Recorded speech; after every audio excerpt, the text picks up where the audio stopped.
This is the Philanthropy Show, connecting and inspiring philanthropy. Welcome to the Philanthropy Show. I'm your host, Luann Zaraga-Walters. Today's show, Fundraising Success, the art and science of major gifts. If your nonprofit has been looking for a way to implement a major gift program, or maybe you have a major gift program and you're not quite sure if you're going along the right path, this is the woman who can help guide you. Her name is Holly Parrish. She's a CFRE. MPA, which I didn't know until today, stood for a Master's of Public Administration and Nonprofit Management. Awesome that you have that. Love it. She's also the managing owner of PH Solutions. She is Razor's Edge certified, and she is also a Blackbaud consulting partner. Holly, thanks for coming. Thanks for having me. This was some curriculum you put together for major gifts.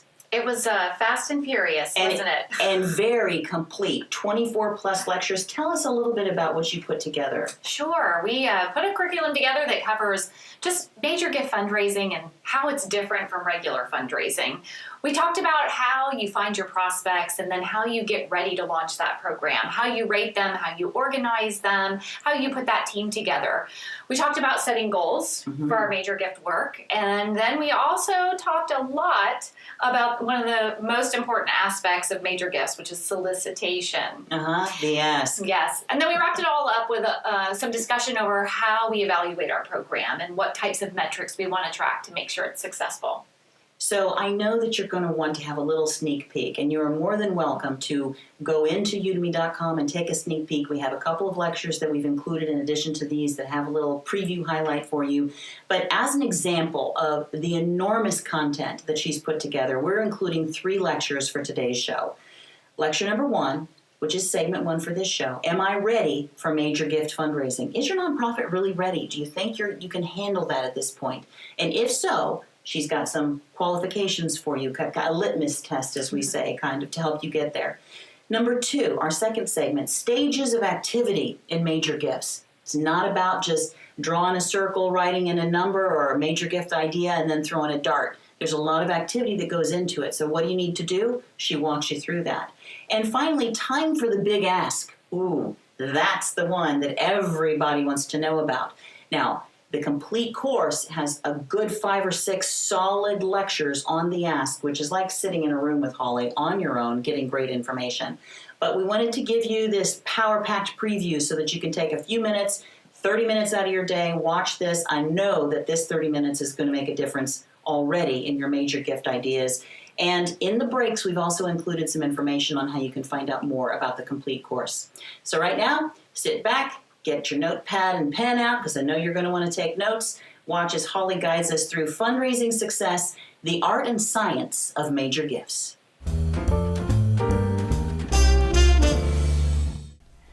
So in the last lecture, we really looked at what is a major gift. And basically, a major gift is something that is significantly moving your nonprofit organization forward. It might be money, it might be some other kind of a gift. So we've established that. But now it is, are we ready for major gifts in our fundraising, our development plan? And that's a question that I think a lot of nonprofits ask. They all want them, but not necessarily all are ready to really start doing this. So how do you determine that? How do you know when you're ready and when you're not? Well, I would say one of the first stages of readiness for major gifts is, do we have already a strong base of annual support? And I'm going to show you a slide for a second, and this is something that's really commonly put out there in the fundraising world, and I think most of us have seen this giving pyramid. I will tell you, mine's a little bit different because I look at major gifts and planned gifts, both sort of evolving out of annual giving, but the whole point of it, and really the point to make here, is, do I have that foundation? Do I have that base of people that believe in me, are investing in my organization and in my work? And from that base of support, is it possible to elevate some of those donors that maybe have higher capacity that we just haven't triggered yet? Is it possible to elevate them into that major gift giving circle? So looking at that pyramid, it kind of shows us again, we start with that annual base of support, and then we look to elevate people out of that foundation and bring them up. So that's a real key in being ready for that. You have to be honest with yourself in that. I want to share a quick story. When I was working in development at a local nonprofit here in Tampa Bay, we had received a small endowment from a donor who had passed, and they left this endowment through our community foundation.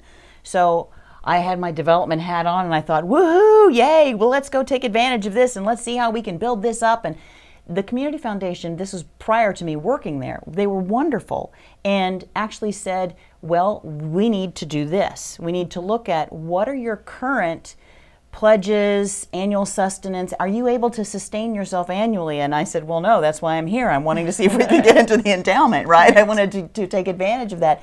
But the reality was I was doing it in the reverse. So I love that you just shared that. You've got to build your ability. And if you're still building your base and still doing those annual campaigns where you're going, oh my gosh, I don't know if we're going to meet our needs. Right.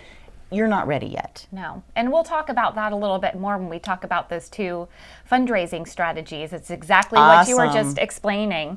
One of the other things that's really important when you get into the major gift fundraising world is, do I have the ability within my organization to track multi-year gifts? Ooh. Meaning donors that make a gift in 1 year, but they are going to expect to pay that gift out over several years. And there is a lot of record keeping and accounting that's associated with managing those types of gifts. Do you mean like a pledge? Yes, okay. Absolutely.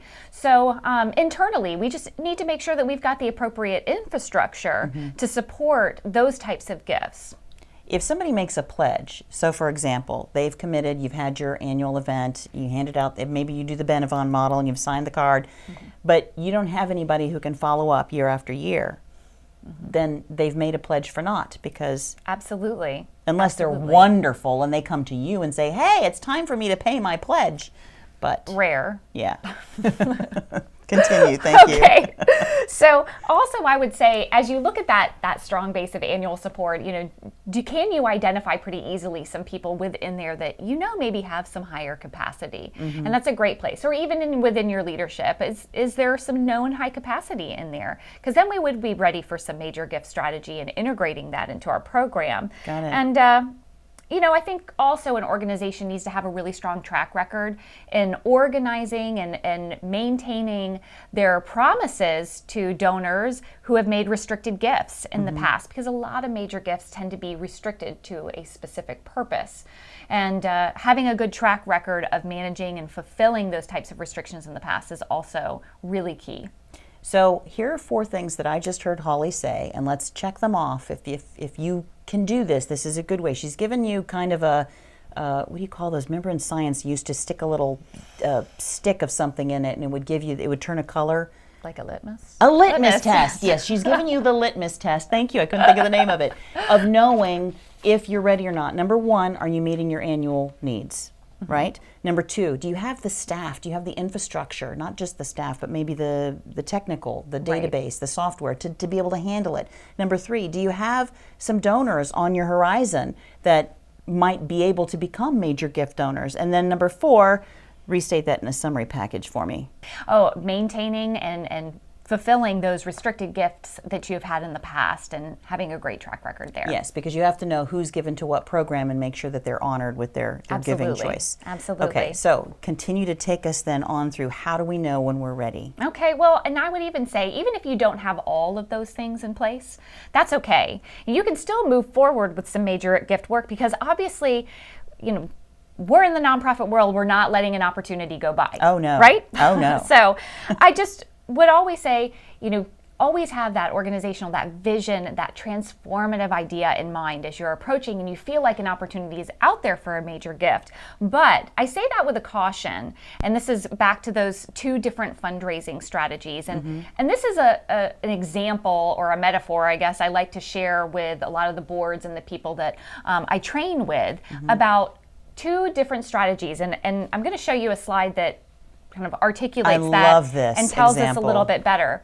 A lot of times in the fundraising world, we see 2 different strategies. We see a strategy that looks like a farmer's strategy, and then we see a fundraising strategy that looks like a deer's strategy. And the main difference between the 2 is, in the world of the farmer, that farmer looks at that land around him. He decides what is the best use of all of that land. He cultivates it, grows it, nurtures it, and then the great thing about that is that land yields year after year after year and continues to support A deer, on the other hand, a deer sees opportunity to eat that's out and nearby, seeks that out, kind of grabs the easiest target, the easiest food, does that day after day. But the problem with that is the deer is always hungry the next day. The deer has to continually go out and seek all of the time. And I see that same strategy, the difference between those in different organizations. And so when we get into major gifts work, we've got to be ready to commit to fundraising like a farmer and not a deer. No more grazing. No Well, you more can grazing. graze, but you also need to farm the Right. land too. No, I love that example. That's great. Excellent. So this is your opportunity to step back, everything that Holly's just given you in this lecture, and to say, okay, where am I? And like she said, you don't necessarily have to have all 4 of those, or our litmus test. Right. But if you don't have any of them checked, you may not be ready. Right. Right? If you've got a couple of them checked and you know, yeah, but you know, we're almost at the point of being able to sustain ourselves on an annual basis, and we know these 2 wonderful donors that we really want to cultivate more because we've already hinted at major gifts with them and we know what's going on. So there might be a way. So we're going to move now into our next section, which is just that, reviewing that prospect base.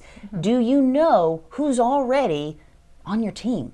Who can step up and be a champion? And we're going to look at the obvious candidates first. So join us in the next section and the next lecture. We'll see you there.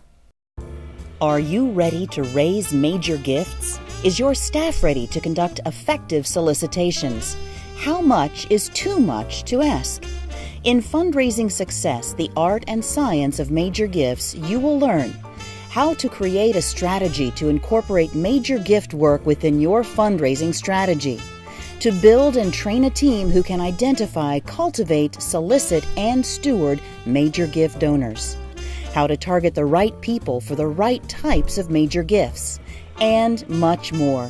Using HD video lectures and downloadable worksheets you can use year after year, this course will quickly become your go-to guide for understanding how to launch and manage a workable and effective major gifts program within your development plan. Join today, and we'll see you in class. In this lecture, we're talking about the stages of activity in major gifts. We know that we need to have activity to make these goals happen that we set in the previous lecture, but start me off. What do you mean by stages of activity? Sure. One of the most common terms that's used to describe what happens as far as these activity is the term moves management. And I think Fancy. yes, Moves management. moves management. It is widely used in the fundraising world, and I believe it was David Dunlop at Cornell University. He was a senior development officer, and he coined this term, okay, with an idea that we're using these moves to change people's attitudes so that they want to give. Okay, so we're not trying to ask for gifts, we're trying to encourage them and change their attitudes so that they want to give. And so we want to do moves with them that apply to that. So moves management is really all the actions that an organization is going to take to bring in their donors, to establish those relationships, and to secure and renew those gifts. And I like that thinking. You're moving them along to making a decision that they want to make on their own. Yeah, absolutely. It's almost like every individual donor is like its own chess game. You can't get right to the end. You have to go through a series of moves to get positioned where you want to be positioned. Well, that's interesting, because I was going to ask you what types of visits that would look like, but that would look like something different than based on your individual chess game. How do you determine that? Well, that's why you have to look at every donor individually and kind of come up with exactly the right strategy. Remember, we talked about this is time intensive, and there's a lot of behind the scene work that goes towards getting to that end result of that gift. So time intensive, what should you expect from any one donor to the next? Is there like a formula you can use, or? Oh, no. That's what your major gift committee is for, is to determine what is the best strategy for each donor, and to help plot out those moves and determine what is the right next move, based on where they are. So based on where each individual donor is, and say you've got 40 of them, is it wise to have an individual moves management plan for each? I would definitely say for the ones that are kind of that high interest, high capacity, we really would want to be monitoring those very, very carefully. The ones that may not need as much activity to move them through that fundraising cycle, maybe not so much. How does it help you organize those different stages of activity, your moves, the plan that you have? The plan, it identifies, like I said, which phase they're in, which part of the fundraising process, and then based on that really tells you what kind of moves are coming up for that donor. So, for example, if a donor is in discovery or is in the identification phase or the introduction phase, then we're looking at some discovery calls that would introduce that donor so they get to an the idea of your program or project. And also that help qualify them to even move beyond that identification phase, whether there is any interest there or not. And then we would have cultivation visits where we're trying to learn more about them and they're trying to learn more about us. A little two-way street there to find out more about those donors. And then, of course, we would have the solicitation moves where we're going in, we're asking for that gift, and then our stewardship moves as well. So even within those categories, there's lots of different ways that we can kind of integrate certain moves. That move may be sitting down and having a face-to-face conversation. It might be inviting someone to an event. It may be bringing some kind of educational program to them. There's so many different ways that we can use activity to feed those moves. So in thinking of your individual donor and thinking about how you want to move them along from one phase to the next, and this is reminding me of that fundraising cycle, you're taking each of those major gifts donor prospects and saying, well, they're fairly familiar now with our program or our project, so now I need to move them into the next phase. We want to do a little bit more cultivating where they can learn more of who we are, we learn more of what their passions are, or they're ready to be moved into the solicitation aspect, like you said. So it's not one size fits all. I think that's what Holly is saying. It's that you really need to know, again, this is that donor-centric strategy. Right. Knowing who they are, where you are in the process with them, and paying attention to that and having those conversations with your team. Yes, and always keeping their needs above your needs. Making sure that you're not pushing them into another phase or another realm of moves or activity that they're not ready for. And it's funny, I had a donor once. They do go through these stages in very different time frames. I had one who within a week had went from just being identified with the organization to making a $25,000 gift right away. So you never know. You seize on the opportunity, but for that particular donor, it really didn't take very many moves. Okay. He had already made up his mind. He knew what he wanted to do. But others, man, it can take years. It can take months. What I like to do is really to keep an eye on that. What are my moves? Every month, we need to be looking at that list, just like, and I showed you in the prospect list, what is the move that needs to happen next? And making sure that we give ourselves a really firm timeline to get that move accomplished. Okay, awesome. And then, of course, you need to be able to, in order to have this activity, you have to have an appointment. A lot of times, that is the one thing that stands in the way of getting these moves accomplished. So this is when Holly and I were talking about this curriculum, and we came to this next lecture that we're about to go into, she said, this is one of the most important aspects of your major gifts program. So wrap up this lecture, and when you're ready, join us in the next lecture where we're going to be talking about getting the appointment and all that entails, and we'll see you there. Do you feel like you're on a hamster wheel of fundraising activities, trying to meet a goal that's always just out of reach? Then join us in Fundraising Success, the Complete Development Plan, a discussion-style course designed for both brand new fundraisers and experienced professionals to help you create a development plan to increase your fundraising results. Select the fundraising activities that actually work for your organization. Set achievable financial goals and meaningful strategic goals. Create a useful timeline of fundraising activities, and much more. If you're ready to create your complete development plan using resources you can use again and again to modify your plan annually, then enroll today, and we'll see you in class. Enroll today at thephilanthropyshow.com. Now it's time for the big ask. So Holly, let's get right down to it. What signs can you look for? Or is there a magic whisper from above? What lets you know that it's time, that your donor is ready? Oh, I wish there was, don't I? Here's what I consider my test for it's the right time, is when I feel like that donor has a real sense of trust in me. When our relationship has gotten to a point where they accept that I'm sincere and whatever I bring to them, and that, like I said, there's a level of comfort and a level of trust that we've established with each other. I also like to say too that you're ready to make the ask when you're ready to walk in and hear no, and everybody's okay with it. So that means that you have established that level of trust, that you are both in an understanding that it's not personal, it's not about you, it's about what's right for this donor, what's right for the organization. It's not a rejection. Right. So that's a really great thing to ask yourself. If I can walk in there and both I would be comfortable and the donor would be comfortable in getting a no. Because it happens for lots of different reasons that have nothing to do with how valid the cause is. But there's always that sense of discomfort if you haven't established that trust and that feeling of sincerity between the two of you. Interesting. What if you're on a time crunch?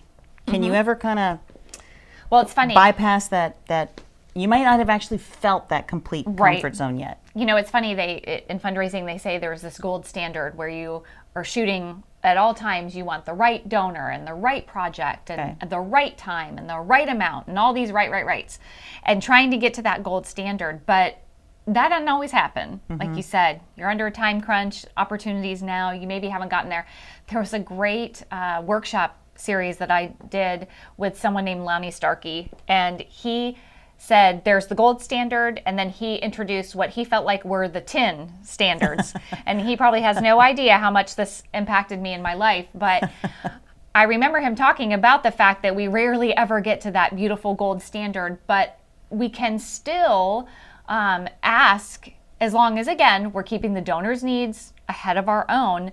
And one of those 10 asks that he mentioned was he called it the Vegas ask, where sometimes you're just in that opportunity where you just need to throw it on out there and see what happens. Roll the dice. You just got to roll the dice. And I remember being in a situation like that with a donor where I knew the donor was committed at a certain level. We really had him evaluated for a much higher level. And I just had one of those moments where I thought, oh gosh, I can walk out of here. And I can walk out of here with my safe, comfortable gift that I know he's willing to make, or I can, I can put it out there and roll the dice and we'll see what happens. And with that kind of situation, sometimes you just got to go with your gut and go with your instinct. And I did. And Landy's little voice was in there going, Vegas, Vegas. So I threw it on out there, and I did. I walked out of that door with a gift that was 5 times higher. Wow, because you asked. Because I asked, because in my gut, I felt like this is my opportunity. I'm going to seize it. Wow. So when is the right time for the big ask? Well, as we said, if you've got that comfort zone and you definitely have a rapport and a trusting relationship, definitely the right time. And sometimes you just might have to just do it. Just find out what it looks like. But I really like what you said about if you're willing to hear no, because that takes away, I think sometimes we go into the ask with a lot of fear. Yes. It's going to reflect poorly on me, or it means they don't like me, or I failed in some way. I didn't communicate my mission well enough, and that's not it. So if you can go into it with that, then that takes the fear out of it so that you're ready. So this is wrapping up this kind of ready, set, go prep section, and now we're going into the section about making the actual solicitation. But you have something to do before you sit down with them, and that is prepping for the call. A big step that's sometimes left out. So join us in the next section and the next lecture. We'll see you then.